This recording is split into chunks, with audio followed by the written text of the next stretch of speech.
Jogo, assim, bem abaixo do que se esperava, né? O São Paulo com uma nova formatação do sistema de jogo, ainda com uma série de dificuldades para criar jogadas. O Corinthians conseguindo jogar apenas quando o São Paulo errava, né? E criou algumas oportunidades. O segundo tempo já foi um pouco melhor, as duas equipes já um pouco mais cansadas. O São Paulo com algumas mudanças devido ao sistema de jogo também do Corinthians, que o Dorival alternou. Mas, assim, num todo, eu acho que foi um jogo esperado dentro daquilo que é a real situação de ambas as equipes, né? Voltando agora, alguns jogadores voltando de lesões, por exemplo, o caso do Lucas, do Calério, do Corinthians ainda o Dorival testando, que nem o André começa jogando hoje pelo lado esquerdo, o Bidonde jogando um pouco mais à frente junto com o Yuri Alberto. É natural de começo de ano, esperando aí as equipes se arrumarem, tanto na parte física como na parte tática, né, para poder dar sequência ao ano, que vai ser bem complicado. E aí o gol, né, o André Ramalho ficou olhando a bola, esqueceu o adversário, e aí o Tapia conseguiu fazer o gol, né, 1-0 para o São Paulo. Breiler Pires, e esse 1-1, Breiler? Fala, Felipe, boa noite para você, boa noite para o Zé, para o Zinho, para o Fã de Esportes. O jogo começou com o Corinthians mais em cima, né? Fazendo sua obrigação, jogando em casa, tentando pressionar o São Paulo e pressionando bem a saída de bola. São Paulo ali com Arboleda e Alan Franco teve dificuldade na saída, muitas vezes ficando mano a mano os laterais, né? O Wendel e o Mike sofrendo ali no 1 contra 1. Mas aos poucos o São Paulo foi se ajustando. Um começo ali em que o Arboleda começa hesitante, comete falha na saída de bola, depois espana mal uma bola que o Yuri Alberto tem a chance e cabeceia por cima. Mas aos poucos o São Paulo vai se conectando ao campo. O Lucas, novamente, com muita dificuldade para jogar de costas, né, para se adaptar a essa função em que ele precisa ser o articulador do time. Mas o Crespo, nesse sistema com 4 defensores lá atrás, de certa forma, espelhou o meio-campo do Dorival, colocou 3 homens ali também, né? Principalmente Marcos Antônio, Bobadilla e Danielzinho, que fez mais um bom jogo, deram essa sustentação para o São Paulo sair dos apuros ali no começo do primeiro tempo. E o São Paulo acaba premiado com um gol. Não dava para dizer que era injusto para o Corinthians, porque faltou também efetividade nas oportunidades que o Corinthians teve, né? No primeiro tempo teve muito mais finalizações, né? Consegue encerrar o primeiro tempo com 12 finalizações, mas não foi efetivo. No segundo tempo já foi um jogo bem mais morno, e aí os times cansados também, nesse começo de temporada, é normal que um clássico não tenha intensidade de clássico, e a gente percebeu isso, né, no Palmeiras e Santos, e agora novamente no Corinthians e São Paulo. Um jogo mais travado, que no segundo tempo a perna está pesada, porque os jogadores ainda estão em processo de pré-temporada. O Corinthians empata no segundo tempo, faltou ao São Paulo, para mim, um pouco mais de rotação também para segurar esse empate. O Dorival foi bem nas mexidas, principalmente com o Pedro Raul preenchendo mais a área. O Pedro Raul acaba fazendo o pivô para o Bidon marcar. Mas o São Paulo, como visitante, flertou com uma semana perfeita. Conseguiu vencer a primeira no meio de semana. Logo depois, o processo de impeachment do presidente Júlio Casares aprovado. O presidente, sob suspeita de corrupção, afastado. A torcida comemorou muito e com razão.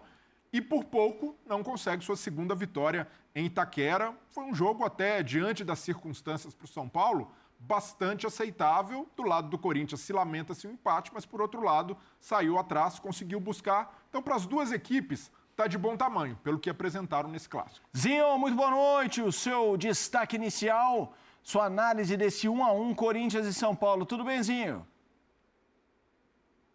Tudo ótimo, Felipe. Um abraço para você, para o Zé Elias, para o Breiler, para o Fã de Esporte. Uma boa noite, um bom domingo para todos. Olha, concordo com tudo que os companheiros falaram, mas eu, no final, acho que o São Paulo perdeu uma grande oportunidade. Ele entra não como favorito, ele entra até, se no início do jogo você me pergunta assim, poxa, se for empate, é bom, é melhor para quem? Para o São Paulo. Está jogando fora de casa, no caso está jogando na Neoquímica, com a torcida do São Paulo, do Corinthians. O Corinthians vive uma atmosfera, um ambiente melhor, mesmo ainda não tendo seus jogadores todos à disposição, e a gente bate nessa tecla.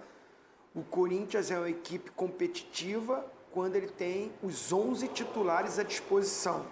bem fisicamente, organizadinho, é um bom time. Quando não tem, sofre, tem dificuldade.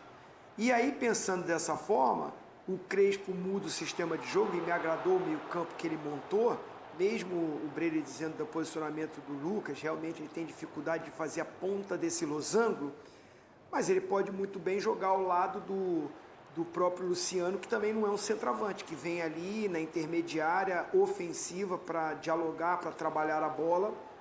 Eu acho que é interessante essa nova formatação sem ter 3 zagueiros. 4 homens de meio campo, mais ou menos num losango, né? Com 3 jogadores mais de contenção, que marcam e que saem para o jogo, como a gente viu hoje, né? O Adílio, o Danielzinho e o Marco Antônio. E a liberdade para esse jogador Lucas com o Luciano flutuar, e aí provavelmente quando o Caleri tiver 100% vai ser ele a referência. Acho que também é um bom time, que precisa estar bem fisicamente, todo mundo, dá para fazer um bom time e encarar, é a minha opinião. Mas pensando no jogo de hoje, o São Paulo teve 1-0, na maior parte do tempo não, foi tomar o gol de empate aos 44. O Corinthians não fazendo um bom jogo, não sendo aquele time que amassou jogando dentro de casa, que pressionou. Tudo bem que é início de temporada, os jogadores fisicamente não estão na sua melhor condição, mas não é aquele Corinthians que amassou a Ponte Preta, vamos dizer assim. Então esse time do Corinthians que, para mim, com um momento melhor, com a torcida apoiando, eu pensaria que ia amassar o São Paulo, não amassou. E o São Paulo teve 1-0 num jogo morno, perdeu a oportunidade de ganhar o jogo. Eu acho que quem perdeu hoje a oportunidade de ganhar o jogo foi o São Paulo, porque com tudo isso que eu falei, é ele que tem um resultado a favor até os 44 do segundo tempo. Segura esse resultado. Então, eu acho que esse ponto que o Zinho trouxe, você, Breiler, e você, Zé, passaram assim, en passant, eu vou explorar mais. Tudo é uma questão de perspectiva. Eu concordo 100% com o Zinho. Antes do jogo, se falasse o empate é bom para quem seria para o São Paulo. Então, vamos lá. A gente tem a visão são paulina de estar à frente, por pouco não sair com 3 pontos e tomar um gol no fim. E tem a visão corintiana de jogando em casa, ter tido mais chance, né? Ou assim, não amassou, mas teve mais chance. O Rafael trabalhou muito mais que o Hugo. Então, assim, se for para alguém sair mais incomodado com o empate, o São Paulo por tomar esse gol no fim e ter sentido o sabor da vitória, ou é o Corinthians por ter jogado em casa, ter tido mais chance e sair com 1-1? Na perspectiva de quem o empate dói mais? Então, eu entendo perfeitamente o ponto do Zinho, né? Que é para o jogador ali no campo, né? É um empate que às vezes tem até o sabor de derrota, pela circunstância do jogo, por ter segurado e se comportado bem no segundo tempo, com a vantagem no marcador. Mas, por outro lado, se a gente analisa um contexto maior, e aí fora do campo, né? Fora do que aconteceu em Itaquera, para o São Paulo, diante de uma semana em que teve um time muito pressionado, antes de jogar contra o São Bernardo, havia ali até o temor e o papo de rebaixamento no Campeonato Paulista, diante de todo esse turbilhão, aquela derrota para o Mirassol, o Crespo muda o sistema, o time responde bem, o São Paulo respira e, por comportamento, por postura, dá para o São Paulino valorizar esse empate também. A gente sabe o quão difícil é para o São Paulo ganhar na Arena do Corinthians, só uma vitória até hoje, em mais de 10 anos de estádio. Então, por tudo isso, eu também valorizo o jogo do São Paulo. O Crespo achou um caminho para o time, por mais que ainda precise pensar em proteger mais Arboleda e Alan Franco, ou quem seja a zaga ali, o São Paulo com esse sistema tem jogadores muito técnicos, né, no meio-campo, Bobadilha, Marcos Antônio, Danielzinho, todos sabem jogar, mas em alguns momentos a defesa fica vulnerável. Os laterais do São Paulo hoje no primeiro tempo, até ajustar a marcação, sofreram com os avanços de Mateuzinho e Bidu do lado esquerdo. Mas, diante do cenário de caos administrativo do São Paulo, é para se comemorar um empate mesmo com essa circunstância, mesmo tendo a vitória nas mãos até o final do segundo tempo. Entendo o sentimento, né, do jogador. É claro que os jogadores do São Paulo devem estar desiludidos, né, por terem flertado com essa vitória, mas numa semana em que tem impeachment de presidente, o time bastante pressionado, até o Crespo também precisando responder muita coisa ali que é da direção, muita coisa respingando nos jogadores, São Paulo conseguiu quebrar essa tensão. Se a gente comparar com o fim de semana passado, em que sai de um 3-0 para o Mirassol e agora já tem uma vitória no campeonato, faz um ponto fora de casa contra o maior rival, eu vejo que o São Paulo tem um respiro importante e uma atuação que deixa até alguma esperança de dias melhores para o torcedor São Paulino. Eu acho que dentro da sua pergunta, Felipe, existem duas visões. A visão do treinador, que ele vai olhar o copo cheio e meio vazio, e a visão do jogador, que está dentro do campo. A do São Paulo, seguramos até o final, perdemos o jogo, perdemos não, empatamos o jogo, a gente podia segurar e tal. E do lado do Corinthians tem um lado de jogador que fala assim, a gente devia ter jogado um pouco mais, não jogamos tão bem, podia ter pressionado um pouco mais. Essa é a visão. Num todo, né, eu acho que assim, as duas equipes, elas estão ainda em processo de formação. Eu acho que para o São Paulo é mais importante nesse momento. Eu acho que foi um resultado que se esperava um pouquinho mais, mas eu acho que para você trabalhar dentro do vestiário, o São Paulo com um empate na Neoquímica Arena, com mudança de sistema de jogo, com adaptação de jogadores, com volta de jogadores lesionados, eu acho que esse empate é mais benéfico, vamos dizer assim, para o vestiário do São Paulo. Para tudo isso que está acontecendo na equipe. Eu volto a falar, eu particularmente acho que o futebol do São Paulo está no centro, está na Barra Funda e os problemas estão no Morumbi. Estão muito distantes um do outro. O problema do jogador de futebol vai ser o dia 30. Se cair, aí ele começa a se incomodar. Quer dizer, se não cair no dia 30, aí ele se incomoda. Se cair, beleza. Né? Porque acho que o jogador de futebol tem que pensar em jogar futebol. Porque o jogador agora ele já tem um problema dentro de campo e vai ficar pensando na política do clube. O que ele vai fazer? Ele não vai ser conselheiro, ele não vai continuar carreira política no São Paulo. Dificilmente você vai ter um jogador que vai se envolver. O jogador vai seguir a sua carreira e quem sabe lá na frente, né? Depois de não sei quanto tempo, talvez se ele gostar realmente de São Paulo, se associa, aí entra na história, aí tenta fazer uma carreira dentro de São Paulo politicamente, que eu acho que isso não vai ser dentro das características que a gente está vendo ali.